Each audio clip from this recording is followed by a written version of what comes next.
Welcome into a Monday edition of GDT Live. I am your host, Colton Davies, and beside me is not Dayton Camo. It is Anthony Donati, the prospect Don, and we got Anthony aboard today. We're going to chat about the Hlinka Gretzky, but how's it going, man? It's good. Happy to be back. I had a little stint in the hospital, but I'm finally back.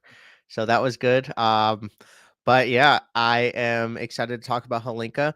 I mean, the USA won, which I think was very surprising to say the least. But yeah, I was very surprised about the tournament and how it went.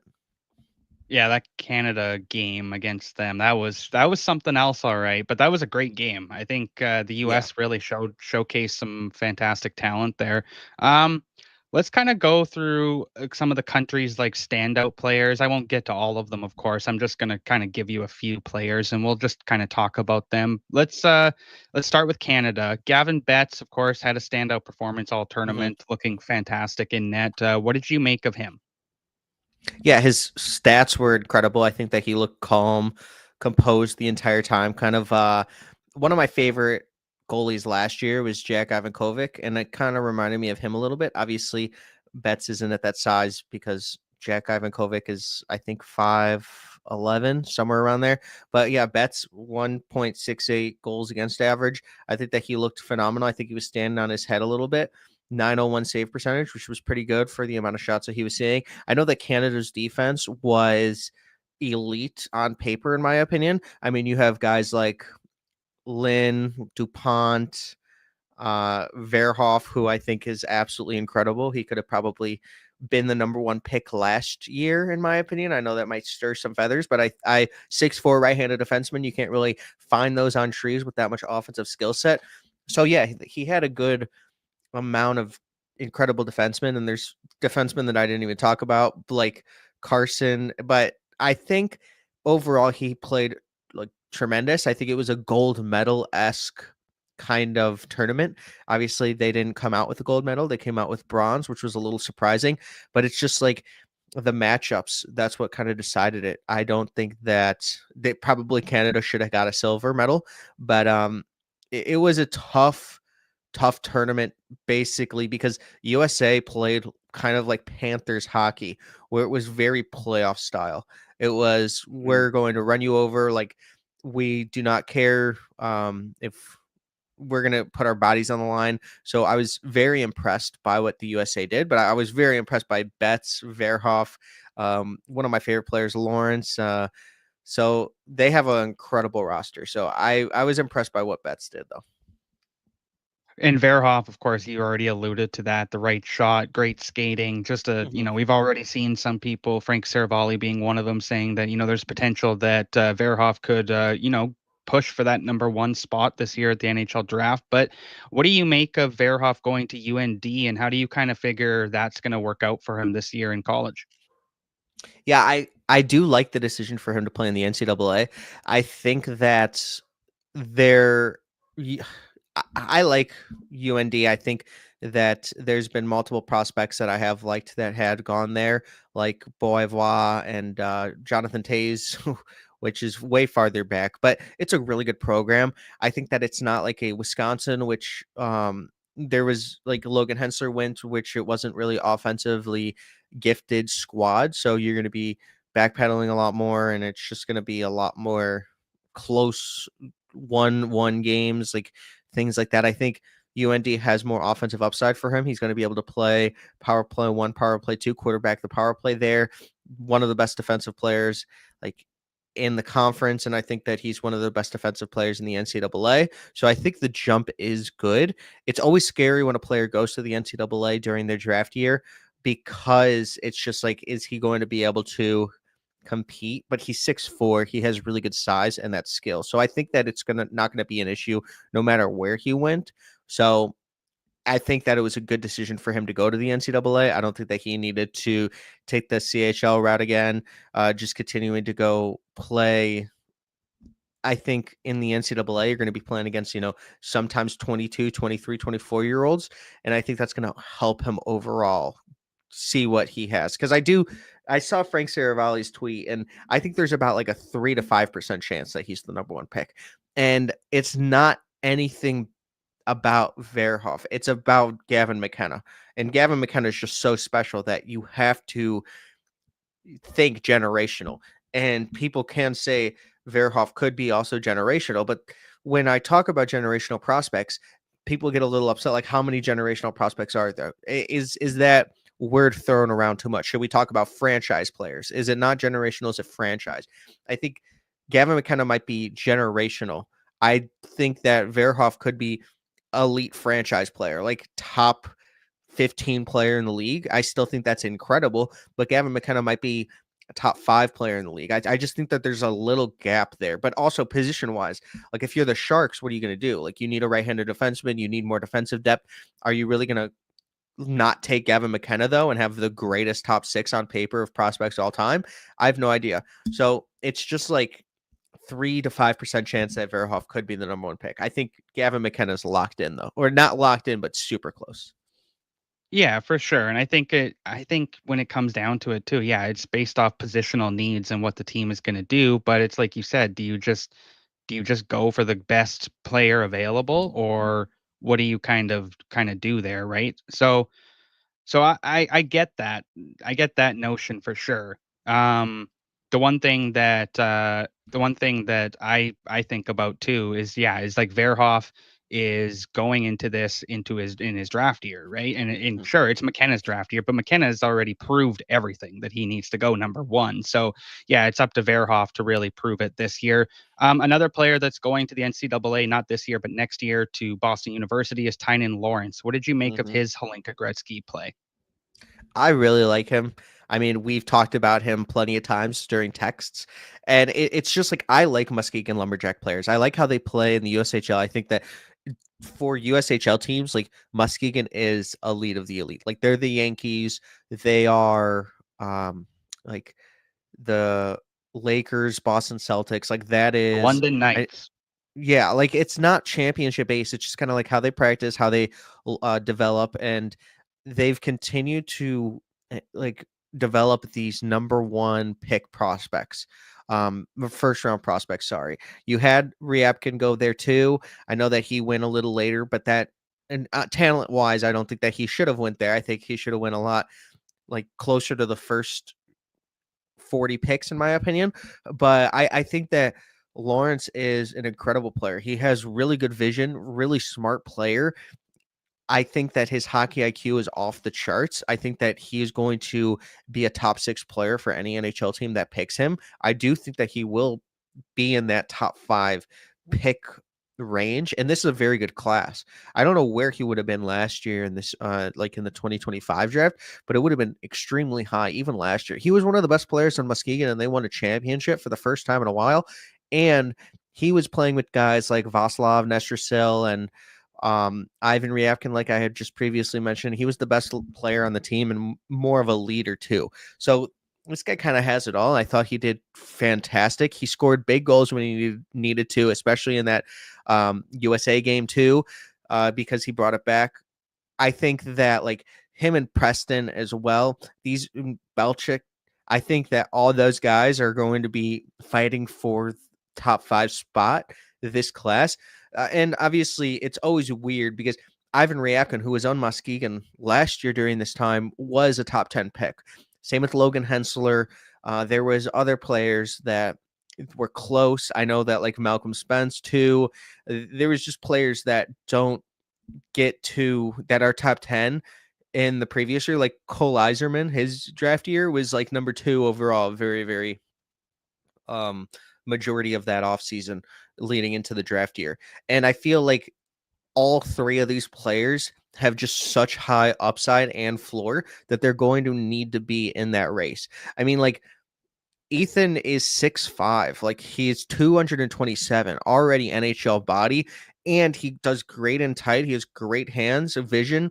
I think that he's offensively skilled. That guy can shoot a puck, and it's already like a very heavy shot. So I feel like he's going to stay in there. So by those three players that I know that are the talk of the town of Canada, I think that they're all like super skilled.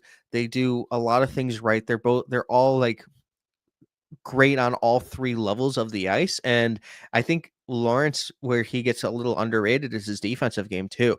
I think that he's kind of be turning into this all around, all you can do player that you want on the ice at all levels of the situation, especially in the USHL as well as going to the NCAA the year after. I know that there was a little talk on where he was going to play this year, but I think Muskegon's a great place.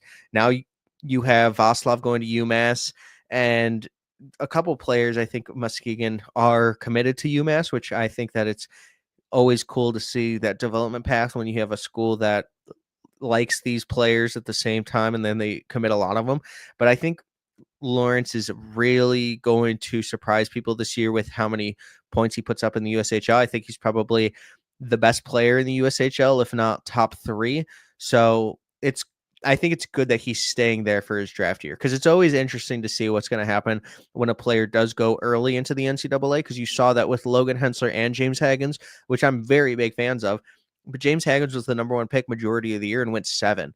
I don't see that being the case if he would have stayed, or if he would have went to the USHL or stayed at the NTDP or whatever it was. But when you go to a school and you don't put up 100 points, even though they're only playing 30 games, people are going to be like, why are you not in the highlight reel? But it's just a different level of play. So I like what Lawrence did.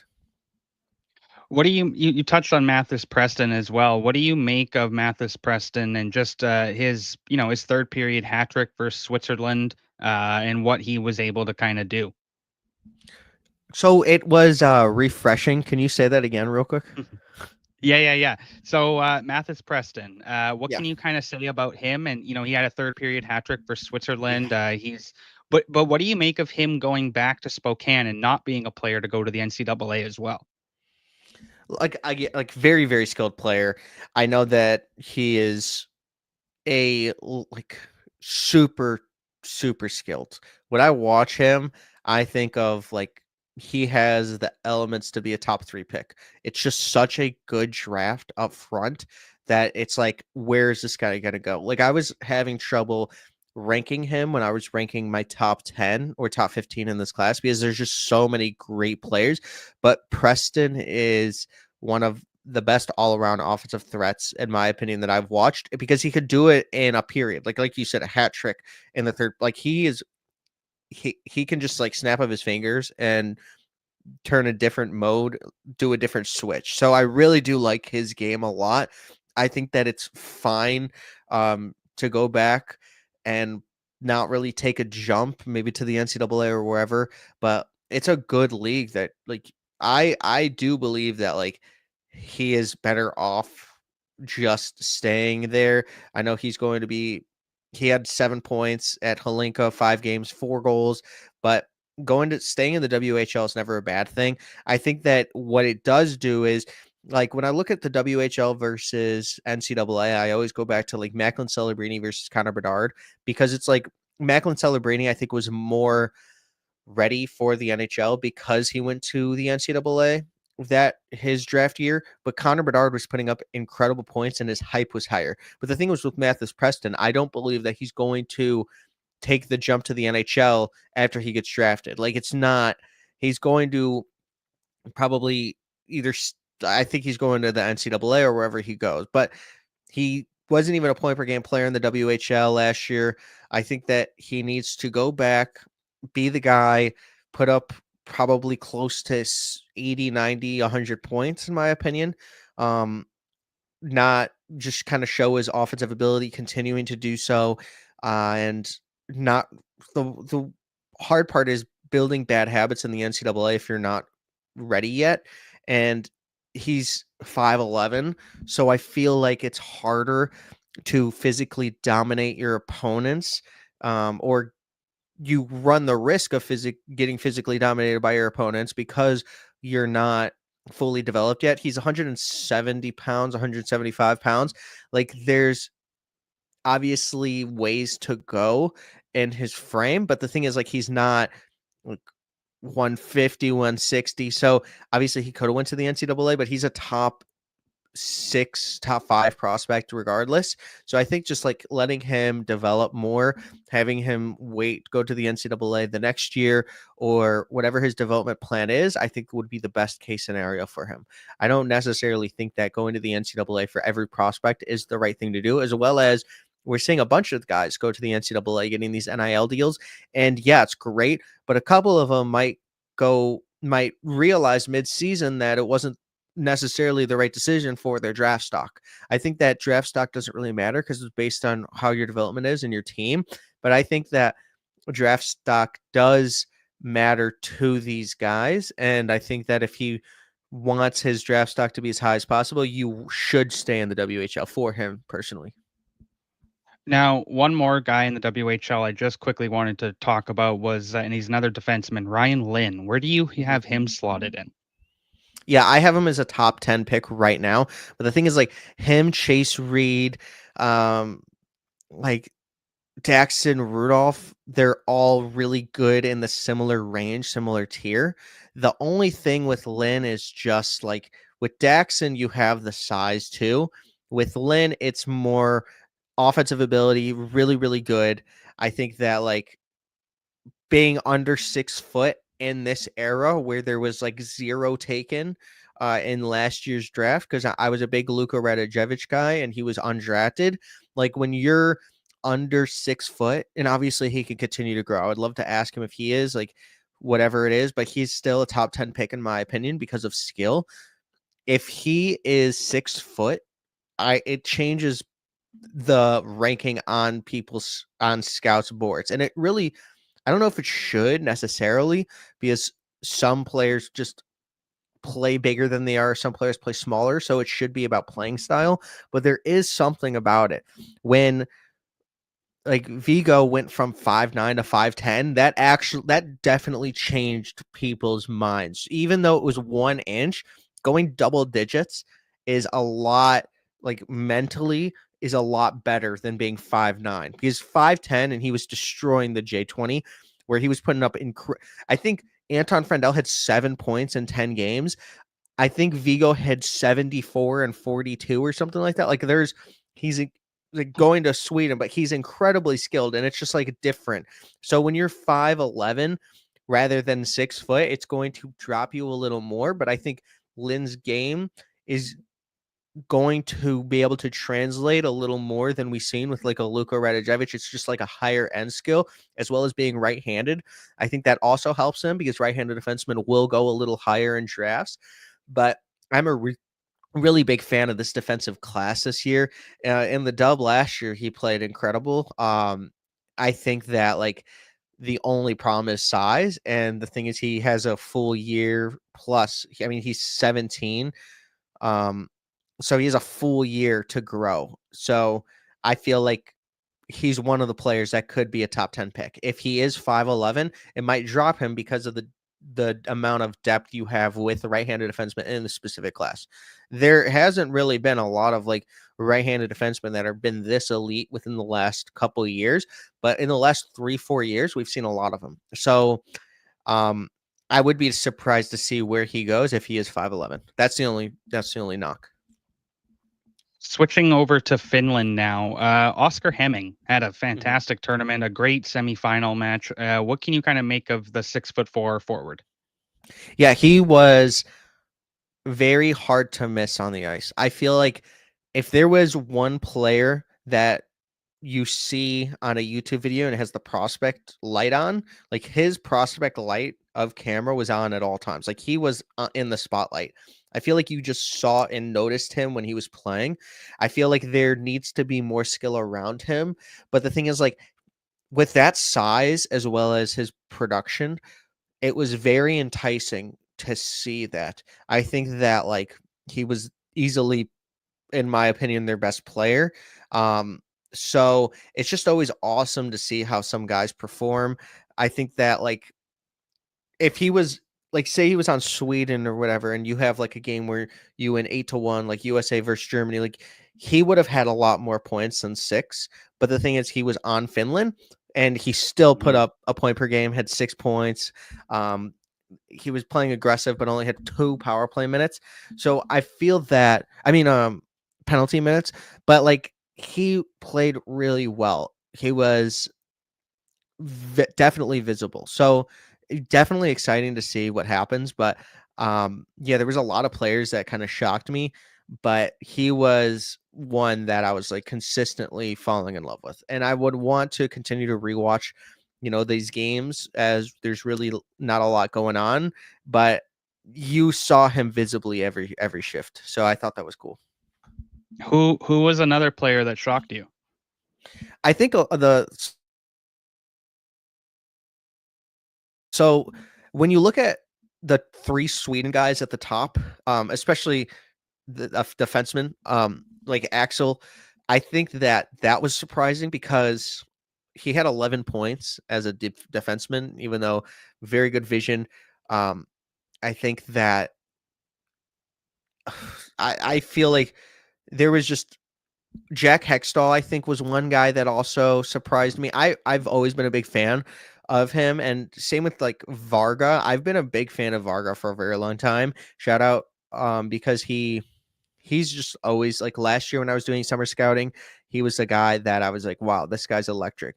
And then there was a couple tournaments where he didn't really get a lot of minutes. His role was diminished, but even though he put up only 3 points, like he looks like if you give him a bigger role, he can put up some significant amount of points. I really have liked watching this guy for a very long time. One guy I was surprised about, even though he had like a 3 points in his first game, but uh, Verhoff, I felt like should have dominated a little more. And I think Daxton Rudolph, who um, I have talked to him. I've interviewed him. I thought that he was putting himself in no man's land a little bit too much, but that's something that you can be coached at the right level. It felt like he's very, very talented, but he just needs a little more direction. Um, Zelensky was really good. I thought that he was great. Um, Hermansen was really good. I feel like 11 points in 5 games. He was somebody that I think had 2 goals in the gold medal game, and just one of those guys that like always was Sweden's guy that they needed to light up the scoreboard. I thought there was going to be a little more from like DuPont, but also he's younger. Uh, Beckham Edwards was somebody that I was surprised about. I like him a lot, but he like based on the stats, he only had 3 points in 5 games, but he's not a stat sheet stuffer. I feel like a lot of the stuff he does is not on the stat sheet. So I really did like his performance. I think that he's probably going to be top 15 in the class. I don't think that's like crazy, but I think it could be top 10, closer to top 10. I know that there's plenty of people that are really, really like him. Like I said, Tynan Lawrence is one of my favorite players. I just like the way he plays. I think he could play any role on a hockey team, and it's going to be really, really good. I felt there was just a lot of guys. Like it was a good year for Sweden. It was a good year for the 2026 draft eligible. So yeah. What about you? There was a number of guys, but actually one player I wanted to just throw at you here and boost, just put it into the chat. Marcus Nordmark. What did you make Yeah. of his tournament? Yeah, one of like he was the leading scorer in the entire tournament. I think that he Yeah. did tremendous. When I talked about the 3 Swedens, he was one of them. He like it was just like it was interesting to see how Sweden kind of dominated statistically, but it didn't seem like it was it seemed like Canada and USA just had better on paper rosters. I mean, Sweden probably had a similar roster than the USA, but I felt like Canada just dominated on paper, and it just wasn't like that. I'm not sure what it was, but the 3 Swedes at the top, they just like were ready to play. It was like playoff hockey. They were, I think, were more ready to play in the tournament, and I think that like he's one of those players that probably will go top 15 with the size and like he's 6'1", 6'2", so I feel like he's going to be in that race all year. He's somebody that like has been putting up incredible points internationally for a while. His U17, he put up 30 points in 20 games. His U18, he put up 13 and 6. And then Halinka 12 and 5, or I don't know if that's updated. I think it was like, yeah, it was 12 and 5. So like he's been incredible internationally the entire time. I feel like if anybody helped their draft stock, it was like to try to get into that top 15. It's probably him as well as Hmm. Hermanson. Because like they have very similar profiles. If we're talking about size, it's like both Yeah. 6'1", 181, 183. So I feel like both of them are kind of in that similar range. I know Daily Faceoff has both of them like 16 and 15, 16, 17. So it's just like that range of player I think is really deep in this class. I think last year had a deep class too because it was like the top might not have been like very elite after probably pick 3 or maybe pick 2 after Michael Misa, but you have a lot of guys this year that are elite prospects. Then you have players like him who have been dominating internationally as well as um like I feel that this is a guy that could potentially play in the NHL pretty recently after he gets drafted, maybe 2 years after he gets drafted. I don't know if he would want to stay in Sweden for 3 years, but I mean, even in the J20, he had 36 points in 41 games for like Elton Hermanson. So I feel like that's just really good. And I do like Moto Hockey, who's going to be playing with because that was where Milton Gastron was at. And I know they got like Hmm. relegated, but it's a really good league. I mean, it's a really good team. I like how they operate there, and I'm a big fan of Milton Gastron, so I think it'll be cool. But yeah, I liked the Swedes a lot. I felt like they performed really well this year. Nordmark's rights for the CHL are owned by London, so I wonder if he would come over. He'd probably just dominate that league anyways. But Yeah, that would be awesome. I would That would help his draft stock too, honestly. Have him yeah. come here. Switching to the US, Blake Zelensky. What did you make of him? Yeah, I thought that he was really good, leader of the team. I think that like he was popping out. I think going into the tournament, a lot of people thought Jack Hextall was gonna be that guy too, and I think that they both did phenomenal. But I was really surprised that Zelensky did lead the USA in points. Overall, Hex like I'm a big USHL guy. Like I've said, I think that it's a really good program, and I know that he played with Ben Keevan, who was also a hero for USA when they got that bronze medal. He had the bronze medal overtime winner way back or Right. last year. So I felt like it's just a good team, and I really do like that out of like what he did. I know he's going to Providence in 2027, 2028, which that's where Roger McQueen is going next like this year. So Yeah. I really do like the program. It's probably not the highest scoring programs that you could go to, but you're gonna really need two-way forwards that are going to pressure. I think that like checking is going to be very important for him. He's going to continue to do that. And, I think that his performance at Halinka kind of just increased his upside of what he can do on the offensive with his offensive ability. I do like how he plays. So I thought that that was really cool. Who else on the US kind of surprised you, or not even surprised you, but you were a fan of? I know you mentioned Calder Varga, and we'll kind Mhm. of get to him in a moment too. But who else was there on the US? I think Harper was good. Defenseman had point per game production. I think that like he was somebody that was doing the right things consistently, kind of like in the right position, and he scored 4 goals, which was pretty sweet for any defenseman. I think that Noah Davidson was also really good. When you look at a guy that kind of just does it all too, and you're gonna be that size, I think that that's just always a good sign. He is 16, so it's just like he's a lot younger than some of these guys already, and I feel like he played up to the task of what he was supposed to do. 16 at 6'3", 215 pounds. I mean, he's already filled out pretty well. He's going to be playing for Medicine Hat this year in the WHL. I'm really excited to see what he does. And then at Boston College in 27, 28, I feel like that's just a guy that should be talked about a little more. And based on how he played, he was one of the best players in this entire tournament, especially U16. So like I really did like how he played. I was kind of concerned, but when he first joined, but I felt like, wow, this is one of the best players on their team, and he's 16. So definitely one of the guys that I think that should be on people's radars. I do like Jack Hextall, like I've said. I think that he's really, really good playing for the Phantoms, and just a guy that like is going to consistently be in that like late 30s range, maybe early 40 or early or like late 30s, early 30s, maybe in that range for this year's draft. I just like his game. I think he's a two-way center. He's from my neck of the woods, Illinois, so I always do like that too. But yeah, I liked how USA played as a whole. I think that they played together. I think that they put their bodies on the line regardless of what the situation was, like I had said. And it was just one of those magical seasons.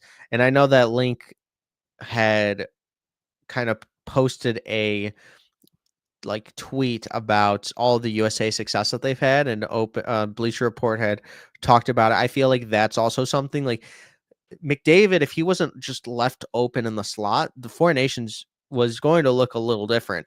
And Canada was on its heels during the Four Nation tournament. And it's not to say anything, but it's just really interesting that USA did come out on top during this specific tournament because it felt like it was Canada's. They didn't even like USA didn't bring the best players on like the roster of what it could have been. Mikey Burchild wasn't there, who is probably the best USA player in the entire draft next year. I've always been a big fan of him.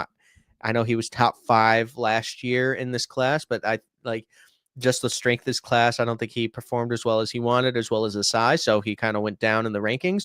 But like it wasn't USA's best team, as well as Canada. They could have put McKenna on there, but it's just like they had incredible amount of talent. So I was a little surprised that Canada didn't win or even like so. Mm.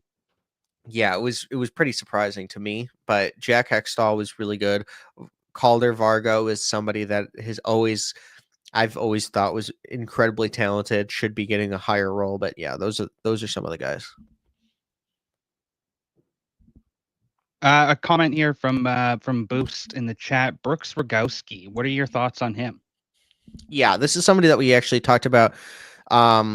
Like I've talked about him with a couple other people, but I know that we wanted to get to him. I thought that he did like fine this tournament. It was just one of those that he was not putting up the score sheet that you know, we were expecting, but like he did everything on the ice. Like he was really, really good.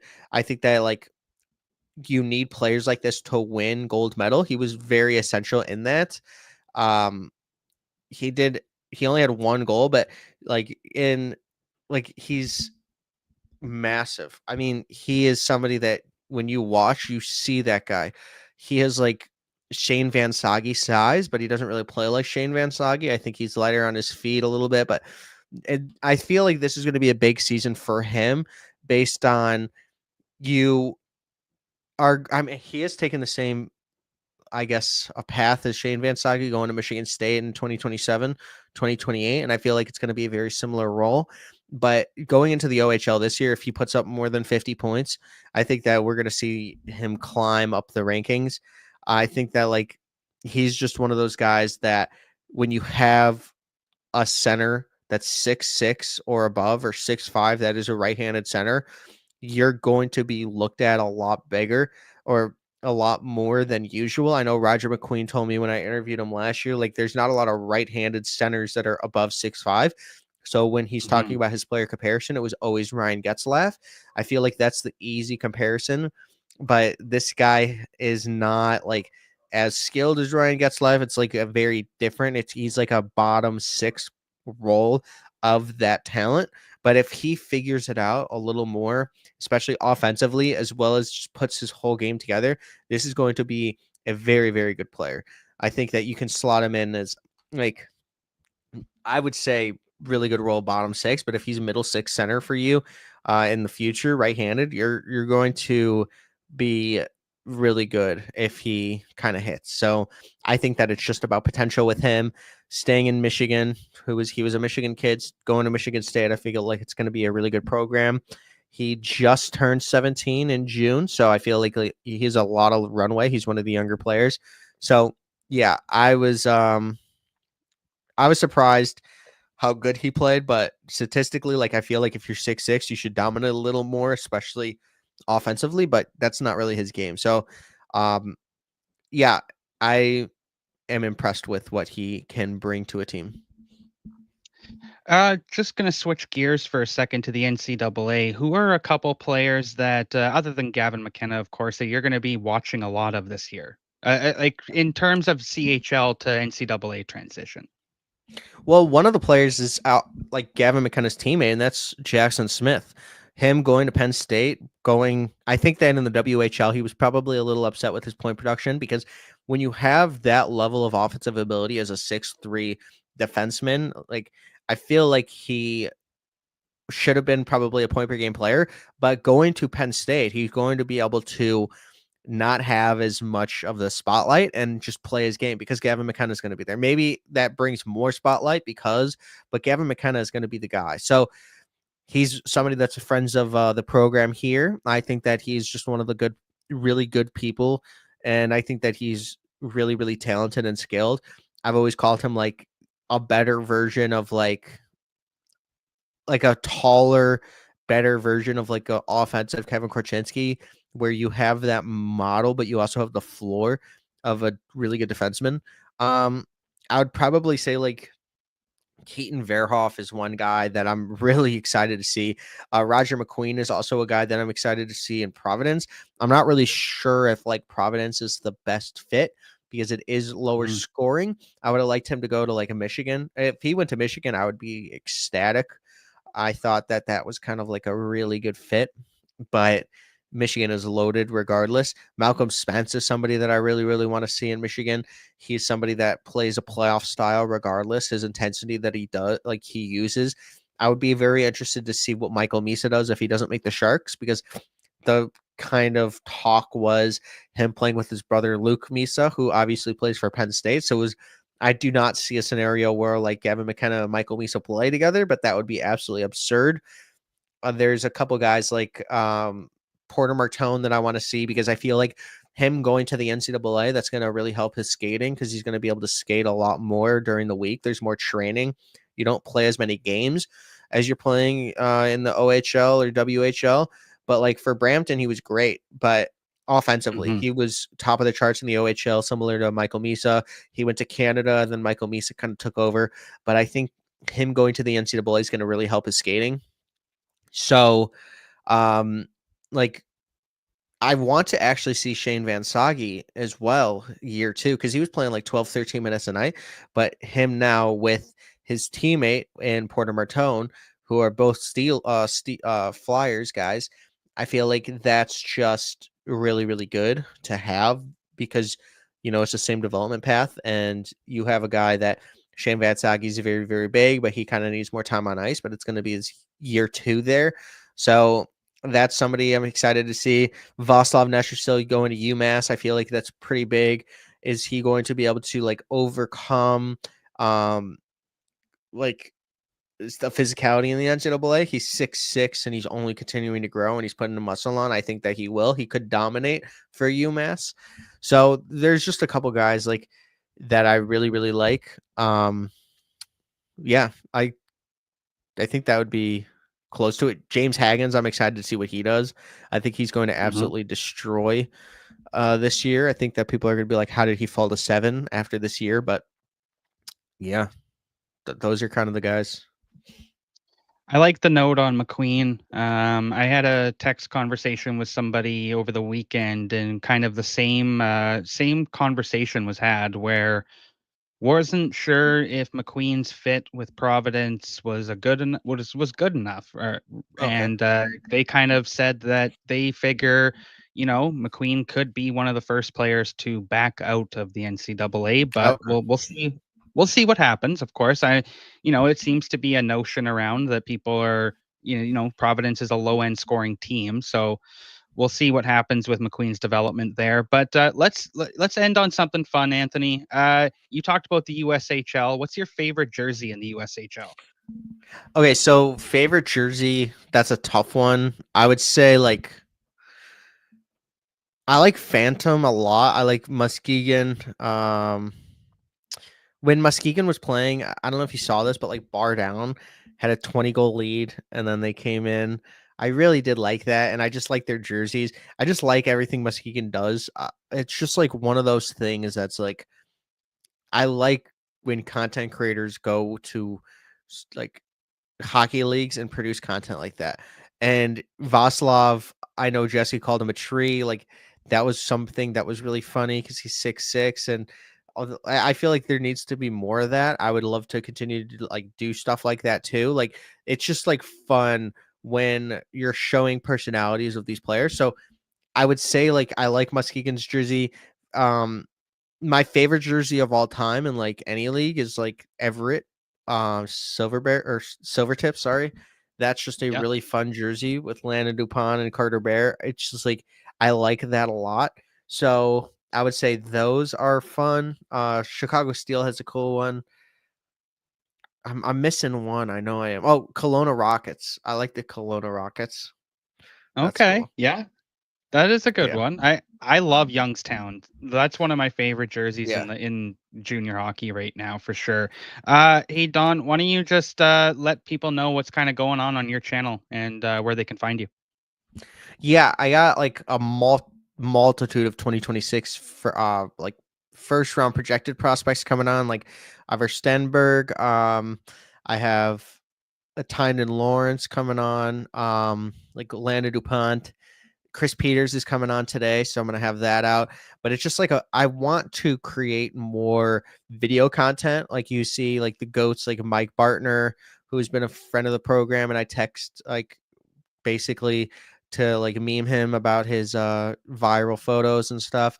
Or like Grav has really good stuff, so I want to do like more of that content as well as like my rankings of 2026 coming out.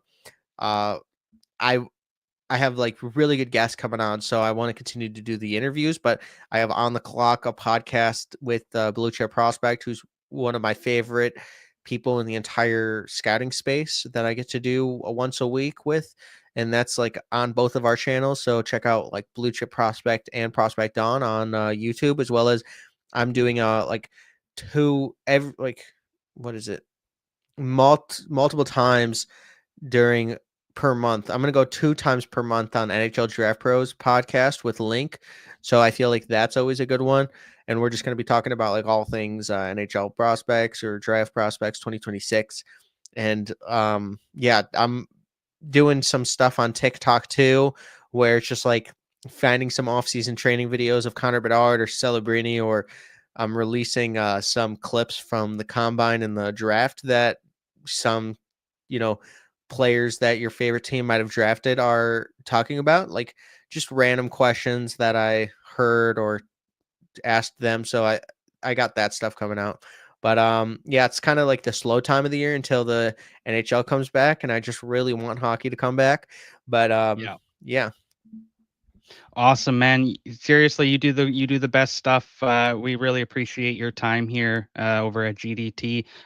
Quickly, I just want to say that tomorrow, Tuesday, we'll be joined by another prospect guy, Stephen Ellis from Daily Faceoff. Will be stopping by. Stephen and I are gonna go through some of the Holinka stuff as well, and just chat about his rankings and what he's got in store for 2026. Also, guys, be sure to go check out the interview that we had on Friday with Dan and Chris Powers from the Empty Netters. Fantastic stuff. Truly a dream come true to be able to talk to those boys. I can't thank Riley, Dakota, Dayton and Dallas enough here at Game Day Tarps for letting me and Dayton kind of run this GDT live and let us talk to all these amazing people. So shout out to the whole crew. We'll be back tomorrow, 11 o'clock Pacific time, 2 o'clock Eastern, right here on GDT Live. What's going on, everyone? Thank you for tuning into another video over here on the Game Day Tarps podcast and the Hockey Podcast Network. We've got so much more where this came from, so smash the like button, subscribe, and don't forget to hit the bell, turn the notifications on so you never miss a beat. For myself and the rest of the guys over at Game Day Tarps, we thank you, and we'll see you next time.